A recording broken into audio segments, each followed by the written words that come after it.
En el nombre del Padre, del Hijo y del Espíritu Santo. Amén. Evangelio de agosto 13, 2017. Del Santo Evangelio según San Mateo. Inmediatamente después de la multiplicación de los panes, Jesús hizo que sus discípulos subieran a la barca y se dirigieran a la otra orilla, mientras él despedía a la gente. Después de despedirla, subió al monte a solas para orar. Llegada la noche estaba él solo allí. Entretanto, la barca iba ya muy lejos de la costa, y las olas la sacudían, porque el viento era contrario. A la madrugada, Jesús fue hacia ellos caminando sobre el agua. Los discípulos, al verlo andar sobre el agua, se espantaron, y decían: «Es un fantasma», y daban gritos de terror. Pero Jesús les dijo enseguida: «Tranquilícense y no teman. Yo soy». Entonces le dijo Pedro: «Señor, si eres tú, mándame a ir a ti caminando sobre el agua». Jesús le contestó: «Ven». Pedro bajó de la barca y comenzó a caminar sobre el agua hacia Jesús. Pero al sentir la fuerza del viento le entró miedo, comenzó a hundirse y gritó: «Sálvame, Señor». Inmediatamente Jesús le tendió la mano, lo sostuvo y le dijo: «Hombre de poca fe, ¿por qué dudaste?». En cuanto subieron a la barca, el viento se calmó. Los que estaban en la barca se postraron ante Jesús diciendo: «Verdaderamente tú eres el Hijo de Dios». Palabra del Señor. Gloria a ti, Señor Jesús. Hoy, en este domingo que estamos celebrando el 19º tiempo ordinario, conviene que leamos también la primera del libro de los Reyes. Al llegar al monte Horeb, Elías entró en una cueva. El Señor le dijo: «Sal de la cueva y quédate en el monte para ver al Señor». Vino primero un viento huracanado que partía las montañas, pero el Señor no estaba en el viento. Después un terremoto, pero el Señor no estaba. Vino un fuego, pero el Señor no estaba. Se escuchó el murmullo de una brisa suave. Elías se cubrió el rostro con el manto y salió a la entrada de la cueva. Del Salmo número 84 quisiera tomar esta frase: «La gloria del Señor habitará en la tierra». Y de la segunda lectura, que es la carta de Pablo a los romanos: «Les hablo con toda verdad en Cristo.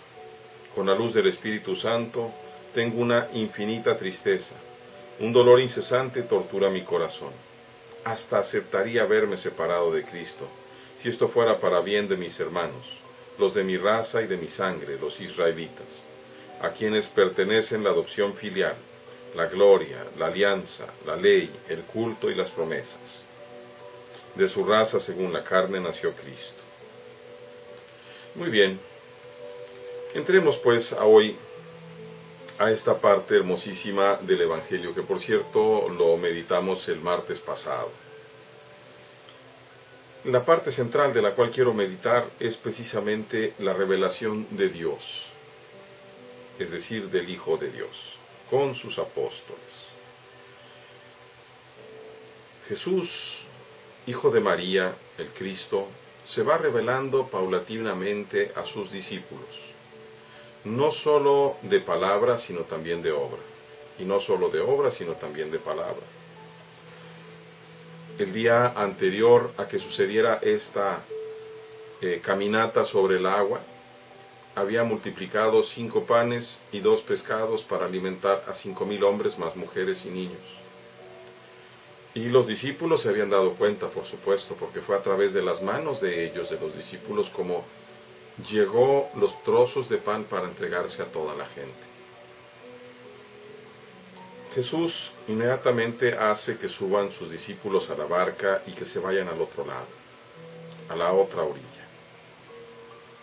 Mientras él sube, despide a la gente y sube a dar gracias a Dios en un monte. Siempre vamos a ver a Jesús durante toda su vida ministerial, que es la única conocida que tenemos, cómo hace oración para agradecer continuamente. Y ante este regalo del Padre que le ha permitido hacer, él entra en un diálogo profundo. es una parte que nosotros deberíamos de intentar hacer también. No solamente pedir constantemente, sino agradecer cuando Dios en su misericordia nos concede aquello que ve que es bueno para nosotros. Y muchas veces nosotros ya no damos gracias.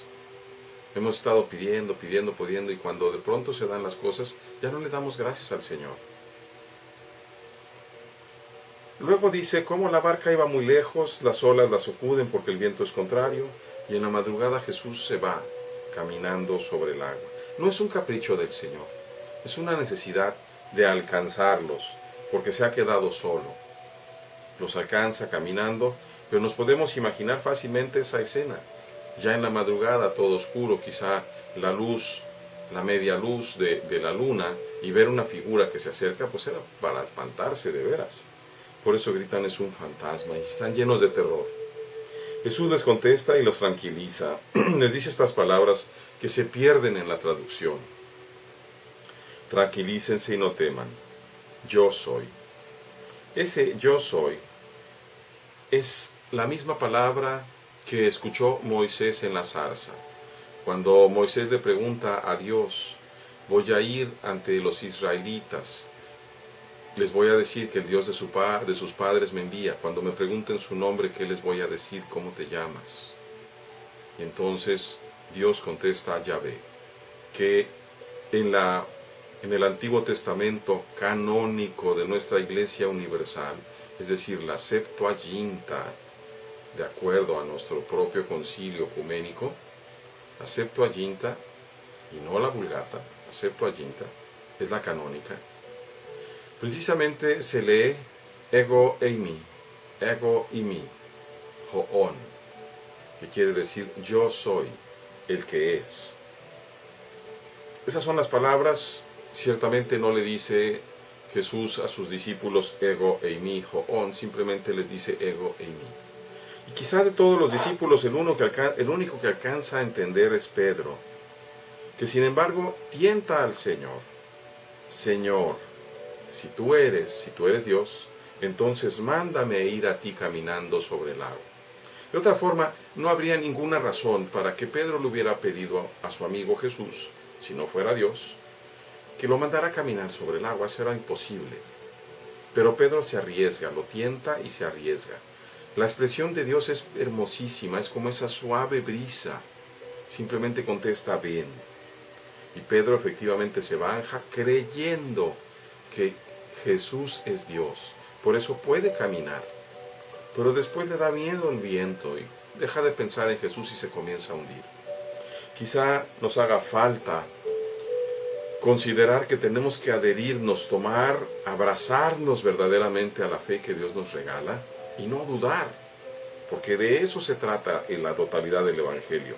Hombre de poca fe, ¿por qué dudaste? Me parece muy hermoso esa delicadeza de Dios para poder salir al encuentro de Elías. Ciertamente Dios puede propiciar vientos que rompan montañas, terremotos que desgajen continentes, fuego que acabe con todo el mundo. Pero para tratar con nosotros se vuelve una suave brisa que no nos lastima. No puedo dejar de comentar el dolor de Pablo. Pablo va entrando en el corazón del crucificado. Por eso él mismo dice, tengo un dolor que me tritura mi corazón. Hasta aceptaría haberme apartado de Cristo si esto fuera para bien de mis hermanos los israelitas. Él se va dando cuenta del rechazo de los israelitas a Cristo y le duele profundamente el corazón como le dolía a Dios, al Dios encarnado. Que haya también en nuestro corazón dolor, hermanos, por todos aquellos que se han declarado ateos, por todos aquellos que se vuelven apóstatas, por todos aquellos que cambian la verdad para acomodarla a sus intereses, por todos aquellos que, sabiendo la verdad, la transgiversan para conducir a los corderos de Dios por otros derroteros que llevan a la perdición y a la muerte. Pidamos para que Dios nos lleve siempre por su camino. El Señor esté con ustedes. y la bendición de Dios Todopoderoso, que es Padre, Hijo y Espíritu Santo, descienda sobre ustedes y permanezca para siempre.